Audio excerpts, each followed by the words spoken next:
Jesús en América Latina y directora de la revista Silex. Es coordinadora del Grupo de Investigación sobre Identidad y Alteridad entre el Yo y el Otro, miembro del Consejo Académico de la revista Metanoia y del Consejo Directivo de la revista de la Asociación Peruana de Ética y Filosofía Política. Ha sido directora de la Escuela Profesional de Filosofía de la Universidad Antonio Ruiz de Montoya. Es miembro de diversas sociedades internacionales, entre ellas la Sociedad Española de Estudios sobre Hegel de Salamanca y la Sociedad de Estudios de Teoría Crítica de Madrid. También es autora de diversas publicaciones académicas nacionales e internacionales en temas de filosofía política y filosofía social. Sin más que agregar, escuchemos atentamente su ponencia. Bien, buenos días con todos. En primer lugar, pues quiero agradecer esta invitación a la Asociación Civil, Derecho y Sociedad, al portal jurídico interdisciplinario Polemos y al Instituto Palestra, que también pues me contactó inicialmente para esta participación.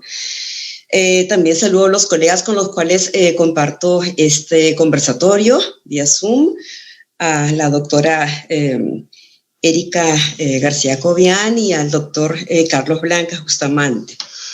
Bien. Quisiera compartir pantalla, se puede, ¿cierto? El título de la presentación que estoy haciendo hoy es Reforma Constitucional e Inmunidad Parlamentaria, reflexión desde un enfoque filosófico para una convivencia basada en principios democráticos. Esta ponencia reflexiona sobre la forma en que se está generando esta reforma constitucional, que a través de la privación de inmunidad a altos funcionarios del Estado, perturba la gestión pública en cuanto expone a dichos funcionarios a la judicialización inoportuna y obstruccionista. De prosperar esta reforma hasta su último término, las consecuencias para la vida democrática pueden ser dañinas e irreversibles. No se trata solo de que los altos funcionarios comprendidos en las normas reformadas no podrían ejercer su cargo con la autonomía constitucional que los asiste actualmente, pues podrían ser querellados intempestiva y masivamente, sino que abre la puerta para que se instaure la política del miedo y la coacción que está reñida desde su base con el espíritu democrático. Si bien es cierto que las normas son susceptibles de mejoramiento y perfeccionamiento, la reflexión es importante, porque la crisis es de orden político y técnico-jurídico, sin duda, pero también lo es de orden ético-social. Bien, ningún otro sistema de gobierno tiene tanto apego por su historia como lo tiene la democracia. Consciente de su tradición formativa, el pensamiento democrático repasa una y otra vez la génesis, formación y consolidación de la democracia moderna como sistema de gobierno novedoso, practicable, sustentable y propicio para la vida buena y la realización de la justicia. Por eso, al saberse la democracia como un sistema político vivo y en pleno proceso de formación que reconoce constante y continuamente, se reconoce también como un sistema permeable al cambio y a la transformación. La Constitución admite un capítulo dedicado a su propia reforma. A diferencia del antiguo régimen, donde el poder es monopolio del rey, en el nuevo régimen democrático, formalmente todos los ciudadanos detentan el poder por igual. La voluntad general hace al Estado y a sus instituciones nodriza, es decir, aquellas instituciones que son la base fundamental para el cuidado de lo humano y de la vida social y política en una cultura de paz. Las instituciones nodriza no son otra cosa que los poderes políticos básicos sobre cuya diferencia el Estado adquiere consistencia y realidad. Presidente, Parlamento, jueces, ciudadanía.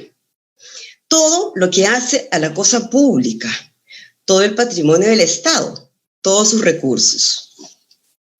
El desequilibrio de poderes en el sistema democrático da lugar a algunas aberraciones de corte unilateral, como el presidencialismo dictatorial, el parlamentarismo tribal y el judicialismo, que expresan la discordia entre sí, a que ha conducido el desequilibrio en los poderes que ahora debilitan al Estado como institución. La corrupción, todo un tema importante a la vez, aprovecha los deslizamientos que se producen en el desplazamiento de poder. No se trata, por eso, en las presentes páginas que estoy presentando, de optar por ninguno de esos ismos, sino antes bien del esfuerzo de la filosofía de volver a remontarse una vez más a los fundamentos del sistema democrático para comprender la necesidad y el sentido de una figura técnico-jurídica como la inmunidad de cargo, que garantice en efecto el adecuado aprovechamiento de los recursos dispuestos para la gestión de la cosa pública. Ello nos da la pauta para desarrollar el enfoque que necesitamos en la presente reflexión. Se trata de aprovechar al máximo los escasos recursos del Estado para atender prioridades comunes y urgencias más acuciantes. Importa, por supuesto, que la reforma constitucional emprendida debilita no solo a los poderes otros que el Parlamento, sino que, lo más importante, debilita al sistema en su conjunto y resquebraja aún más ya su frágil integración del todo. Nuestro enfoque es, por así decirlo, terapéutico restaurativo. Precisamente porque si la reforma constitucional llevada a cabo por el Congreso implica un desequilibrio en la distribución del poder, entonces el sistema está experimentando un cambio que es preciso observar y en la medida de lo posible racionalizar para devolverle al sistema su equilibrio constitutivo. En el régimen democrático, la idea de celebrar elecciones periódicas para escoger a los nuevos gobernantes y representantes de los ciudadanos que han de representar a los salientes tiene el sentido no solo de alternancia, en lo que se diferencia de regímenes más arcaicos, sino también de asignación de función. Se escoge a uno entre muchos. Para el sistema democrático peruano, el cargo de presidente de la República, y aquí cito el artículo 39, tiene la más alta jerarquía en el servicio de la nación. En razón, pues, de la importancia que adhiere dicha jerarquía, la Constitución Política del Perú establece la figura de la inmunidad de cargo, función, con la finalidad de que la gestión del cargo no sea interrumpida por la judicialización inoportuna o maliciosa.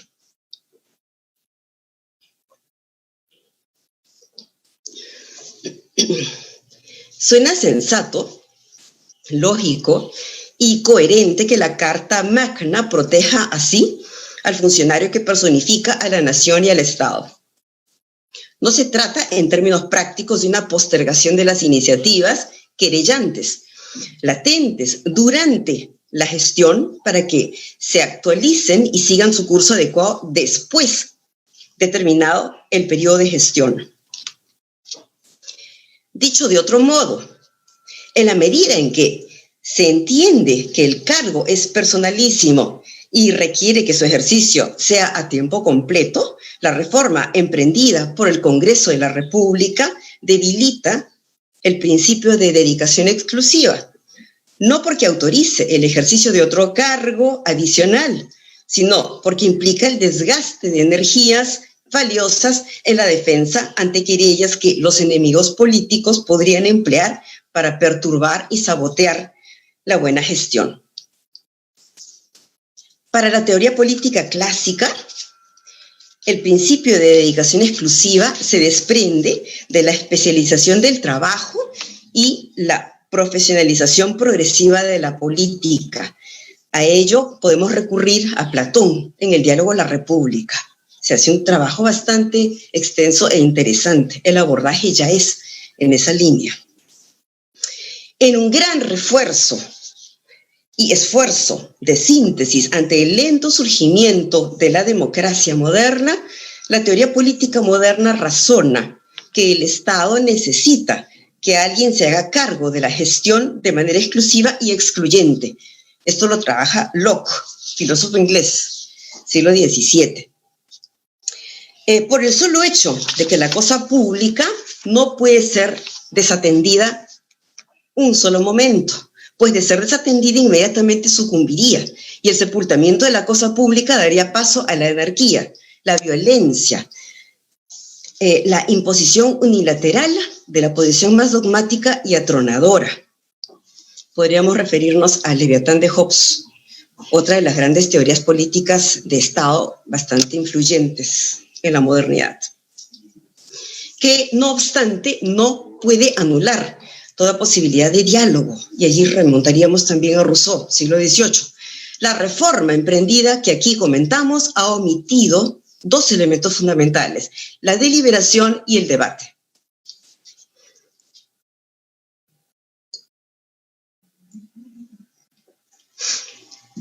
A ver. El problema constante para la democracia es la gestión de la discrepancia y la diversidad de los puntos de vista críticos. Siempre más de dos y nunca atomizables, a no ser solo metodológicamente y para efectos prácticos. Un recurso para llegar al acuerdo, el consenso y la concordia que hace a la democracia un sistema de gobierno preferible a otro o a otros menos dialógicos, acaso fraternos. Ahora bien, tal como existe en el actual ordenamiento jurídico, la figura constitucional de la inmunidad de cargo es ciertamente problemática. Toda norma es pasible de perfeccionamiento. Las imperfecciones pueden corregirse desde un punto de vista crítico, constructivo, apuntalador, no solo desde un punto de vista analítico, disolutivo y demoledor. Y aquí anoto una crítica seria al contexto en el cual estamos actualmente.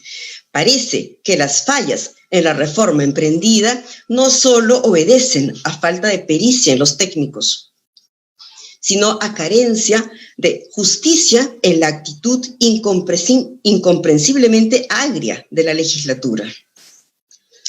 Bien, en aras a aportar con reflexiones e ideas al perfeccionamiento normativo, parece oportuno traer a colación la base teórica de la idea de democracia participativa y de la cosa pública como algo susceptible de ser asignado a alguien para que sea responsable de ella a través de un procedimiento democrático. El encargo de la cosa pública se reasigna tras cada proceso electoral y así se garantiza que haya alternancia y sucesión, de modo que más ciudadanos puedan participar de forma cada vez más activa en la cosa pública. La hostilización del funcionario y el requerimiento permanente de comparecer a las audiencias dejarían desatendida la cosa pública, sobre todo porque los cargos a que se refiere la forma son indelegables, puesto que el ejercicio es personalísimo. Y aquí va el artículo 118, numeral 7 de la Constitución Política del Perú. En la lógica de la especialización del trabajo y su repercusión en la reconstrucción del Estado moderno, el funcionario público asume, ¿no?, que aparece como un especialista en continua formación bajo la orientación y la tutela del Estado, que se asume como entidad política formativa. El Estado educa a su comunidad ciudadana. El Estado moderno, tal como lo conocemos hasta hoy, se asienta en la noción de libertad individual, discutida ampliamente por los filósofos modernos. La recién nacida idea de libertad moral como fundamento de la acción política, entiéndase, ciudadanía democrática, emerge en filosofías como la de Locke y se consolida más tarde en Rousseau. Locke razona que la formación política del hombre moderno supone el desarrollo moral más alto, que se basa en el reconocimiento recíproco de las diferencias que aportan a la búsqueda de consensos. En el ensayo sobre el entendimiento humano en 1690, se analiza la facultad humana para el discernimiento y la cognición, que apuntala la base antropológica de la racionalidad discursiva necesaria para la gestión de la vida en común, que no de otra cosa se trata la política, como bien lo expresa Locke en el segundo tratado sobre el gobierno civil del año 1689. La reflexión sobre la génesis del constitucionalismo moderno de Locke pone de manifiesto el interés por el cuidado de la vida común, la cosa pública, el cultivo de la libertad ciudadana y la iniciativa de empresa. Rousseau va a profundizar en este descubrimiento de la política comparada que pone de manifiesto una antropología de poder. La distinta acumulación de poder que hacen distintos individuos a partir de la igualdad constitutiva depende de imponderables factores contingentes de orden natural y de orden social. El famoso discurso sobre el origen y el fundamento de la desigualdad entre los hombres de 1755 es una respuesta elocuente desde la filosofía política para un problema aparentemente económico distributivo. Para Rousseau hay un claro vínculo entre las contradicciones de la libertad individual para las aspiraciones de justicia frente a la desigualdad social y el impacto rotundo de la propiedad privada en la construcción del régimen democrático. La política se renueva como espacio de diálogo y persuasión y, por tanto, como espacio de acuerdo y consenso. En Rousseau, como en ningún otro filósofo, cuaja tan claramente la base teórica del parlamentarismo deliberativo. Sabemos, pues, que en la filosofía política emerge la idea abigarrada y compleja de la democracia. Es interesante observarla en este momento, porque el repaso de los principios teórico-prácticos de la democracia participativa nos permitirá abordar el problema de la eliminación de la figura constitucional de libertad de gestión, que tiene concreción negativa en la figura constitucional de la inmunidad de gestión. La primera supone la prioridad de la cosa pública para un ciudadano designado, el gobernante, el funcionario público, y que fundamenta la idea de que el cargo público, como cualquier otro cargo llevado con responsabilidad, requiere dedicación absoluta a tiempo completo. Es decir, se requiere que el funcionario público no se ocupe de querellas que lo distraigan de la gestión y perturben su desempeño con ánimo beligerante e innecesario, que tergiversa la idea de fiscalización de la gestión pública.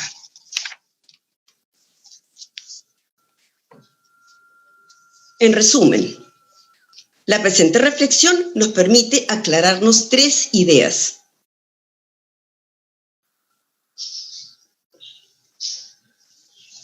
En primer lugar, la figura de inmunidad de cargo es coherente con la división de poderes y busca garantizar que las energías y las fuerzas productivas destinadas a la gestión pública sean vertidas efectivamente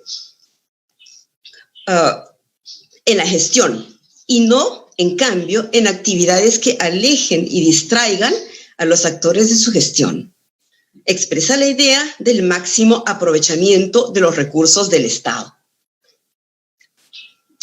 En segundo lugar, la reforma propuesta dilata la agencia replicativa de la gestión presidencial, al abrirle un frente en la respuesta a las posibles querellas.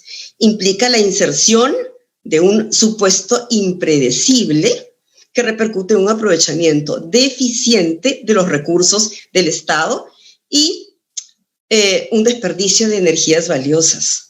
Finalmente, la reflexión permite apreciar que el problema que ocasiona la presente iniciativa de reforma involucra cuando menos 3 planos que están puestos en esta diapositiva. El primero, el plano político. En la iniciativa reformadora del Congreso parece ponerle una traba al Ejecutivo, sin considerar el impacto directo que ello puede tener en la calidad de los derechos de la ciudadanía. En el segundo, el plano técnico-jurídico. La reforma impulsada por el Congreso omite los procedimientos vigentes y de manera destacada el más sustancial de todos, que es el debate y la deliberación. Finalmente, en el plano ético-social, la reforma afecta la convivencia, pone en riesgo la posibilidad de una democracia viva y genuina en el Perú y, sobre todo, se aleja de la unión de la justicia con la función pública. En resumen, se trata de fortalecer el sistema democrático, garantizar la prioridad de la gestión de la cosa pública. Está en juego el futuro inmediato de la democracia en el Perú. Es necesario, entonces, apuntalar a la idea de un proyecto país. La vigencia de la democracia se verifica y realiza cada día. Muchas gracias. Agradecemos mucho a la doctora Escalante por su magnífica ponencia. A continuación, los ponentes tendrán de 5 a 10 minutos para brindarnos comentarios adicionales a modo de conclusión. Empezaremos con la doctora Escalante. Adelante, doctora. Bueno, muchas gracias. Y pues sí, después de escuchar estas ponencias que vienen pues de una especialidad distinta a la mía, ¿no? Yo soy filósofa de formación y bueno, escuchar aquí a los abogados que vienen hablando desde la propuesta constitucional misma, desde las especialidades que ellos conocen.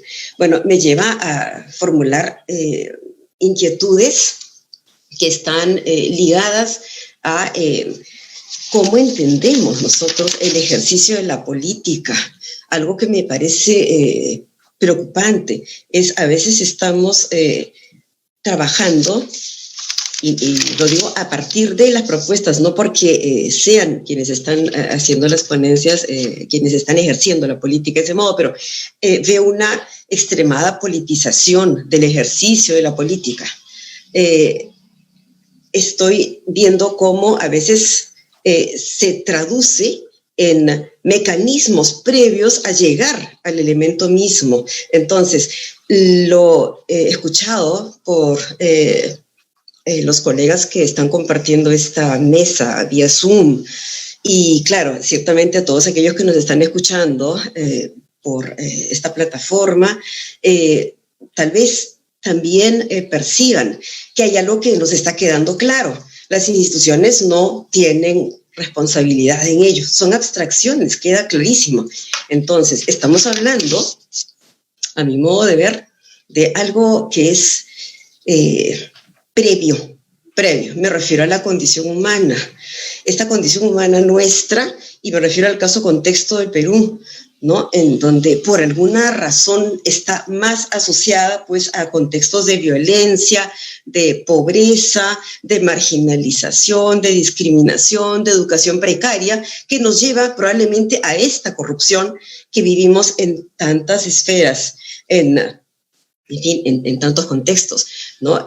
La presentación que ha hecho la doctora García Cobian, pues, también lleva a esa reflexión, justamente desde esa mirada, en donde se trabaja, ¿no es cierto?, con esta sensación de esa perversión que está allí. El poder pervierte, sí, pero pregunto, y allí también le pregunto, porque sí me interesa al parecer, la el poder pervierte o los seres humanos hacen un uso pervertido del poder, ¿no? ¿Por qué es que la política, en nuestro caso, como peruanos, no puede tener mejores representantes? ¿Por qué es que el Parlamento se ha convertido en objeto de esta sensación de quedarnos anonadados? No basta. A veces es la sensación de sentirte ajeno completamente, ¿no? Yo no elegí a estas personas, yo no elegí a estos representantes, estos no pueden ser los padres de la patria. Lo lamento, pero si estamos así, es cierto. Allí el doctor Blancas Bustamante mencionaba, ¿no? Esto no es un tema de las instituciones, es un tema, claro, de la gente que elige. Pero ¿hasta cuándo? Es la pregunta. Porque de esto venimos tanto tiempo como que nos digan, mira, desde la colonia es así. Esto no es un tema de la colonia, es un tema que ya no podemos culpar a la colonia de. ¿No? Hay algo más aquí que no nos permite actuar éticamente. Hay un tema ético, político de fondo, en donde nos estamos olvidando de la comunidad. El ethos que estaba vinculado a las costumbres, pero las costumbres de una comunidad. Entonces, hemos desvinculado ética y política, y por eso la corrupción masiva en nuestro caso. Hemos disociado, ¿no?, estos elementos que son fundamentales para la sana vida democrática.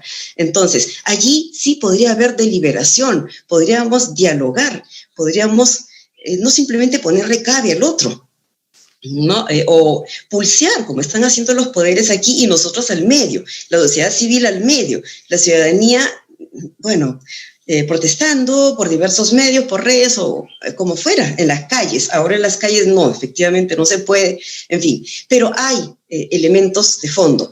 Ciertamente también tendríamos que decir cuán poco ético es que estemos trabajando estos temas cuando hay una pandemia que nos está atacando agresivamente, ¿sí? Yo me pregunto, ¿en qué estamos? ¿Vamos a pasar a otros temas como las elecciones? ¿Vamos a cambiar de tema y la pandemia va a ser secundaria? Nos olvidamos de todos estos elementos, repito, que son éticos, que son humanos y que sí considero tan relevantes como para poder hablar de reformas políticas, constitucionales, bien pensadas, reflexionadas, pero no hechas, ¿no?, entre gallos y medianoche, y sobre todo con intenciones perversas, efectivamente, en donde no está en primer lugar el bien común, en donde no aparece el bien común, en donde están apareciendo bienes particulares. Me conviene, me interesa, lo hago así y actúo lamentablemente de manera tan arbitraria como hemos visto recientemente. Esperemos todo esto mejore y que el diálogo entre estos poderes, ejecutivo, legislativo, llegue a una sana conclusión para nuestra democracia tan frágil. Cuando uno la ve así, la ve tan endeble.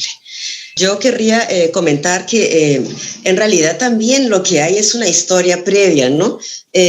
No en vano existe un Congreso tan repudiado, ¿no? No en vano existe el prejuicio ya lamentablemente consolidado por muchas personas, por muchos ciudadanos que, bueno, no tienen ninguna confianza, pues lamentablemente en una institución que ha mostrado, ¿no?, en su ejercicio una forma bastante inadecuada de hacer uso del poder, ¿no?, una forma bastante inadecuada de legislar, ¿no? Entonces, se convierte en un mal ejemplo, hay que decirlo, se convierte en un mal ejemplo. Entonces, este Congreso de particular no está proponiendo realmente, en el poco tiempo que tiene, claro, no está proponiendo algo realmente importante para el país.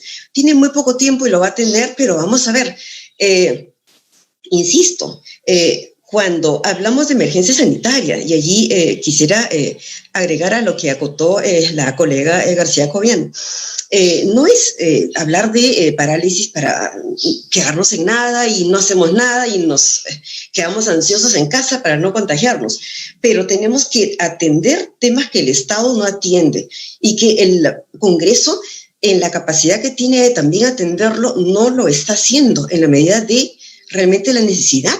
No podemos olvidar el contexto. Para mí eso es central. La política no puede parar, efectivamente, como la vida no puede parar. La política es parte de la vida cotidiana. Somos lo que decía Aristóteles, son politicón, seres políticos. Eso es cierto, yo no dudo de ello y me alegro de que continuemos en la vida académica, de que nosotros sigamos en la marcha, que estemos haciendo todo por remoto y que tengamos toda esta modalidad, ¿no? Que felizmente nos permite tener estos participantes que no estamos viendo, pero están allí y felizmente están. Y efectivamente, felizmente, plataformas como las que nos permiten, ¿no? Trabajar interdisciplinariamente, todo ello está y permite enriquecer justamente la opinión de las personas que no se forman, que no revisan, que no leen y que votan por personas que representan al país, lamentablemente. Entonces, yo sí soy un poco crítica respecto a qué figuras hay, y no defiendo al Ejecutivo, o sea, que no se entienda que mi figura es contra uno o contra otro. Me interesa el equilibrio de poderes. También, aristotélicamente, el justo medio, para eso están, no para pulsear a ver cuál puede más, es para gobernar a un país, y no se ha hecho adecuadamente, no lo vienen haciendo adecuadamente. El tema es la madurez política, casi no existe, porque somos ciudadanos incapaces de elegir. Elegimos, lamentablemente, personas que no tienen formación para fungir de padres de la patria. Entonces, tenemos lamentablemente este tipo de debates que nos llevan a situaciones que probablemente no tendríamos que pasar y podríamos ir a temas mayores que tocan a un país, que toca a países vecinos, como también se ha mencionado. Y si queremos salir del continente, pues podemos hablar de otros tantos países que tienen otros temas y no estos debates que son a veces tan, en fin, ¿no? Decirlo así sonaría tal vez despectivo, pero no son temas de tanta envergadura en el sentido en el cual se vienen formulando, por cómo se vienen formulando. No es el qué, quiero que se entienda, en filosofía nosotros distinguimos claramente el qué del cómo. El tema aquí es el cómo, y eso es lo que está mal, y eso es lo que viene trabajándose de mala manera, inadecuadamente. Entonces tenemos que empezar a pensar en cómo hacer para poder tener parlamentos que realmente estén a la altura de las circunstancias, presidentes y funcionarios públicos y autoridades que sean capaces de gobernar sin corromper y corromperse a sí mismos. Eso nos falta. Yo no soy escéptica, creo que la gente cambia, madura, crece y hay que apuntalar la ciudadanía. Sin ello, digo yo, pues impunidad va a seguir existiendo y lamentablemente los mecanismos de inmunidad van a servir para proteger a gente que quiere delinquir en mayor o menor escala, o de brista hacia abajo o hacia arriba, pero lamentablemente es la figura de la corrupción y eso creo yo tenemos que sí o sí combatirlo desde la sociedad civil en donde estamos todos nosotros. Muchas gracias, doctora.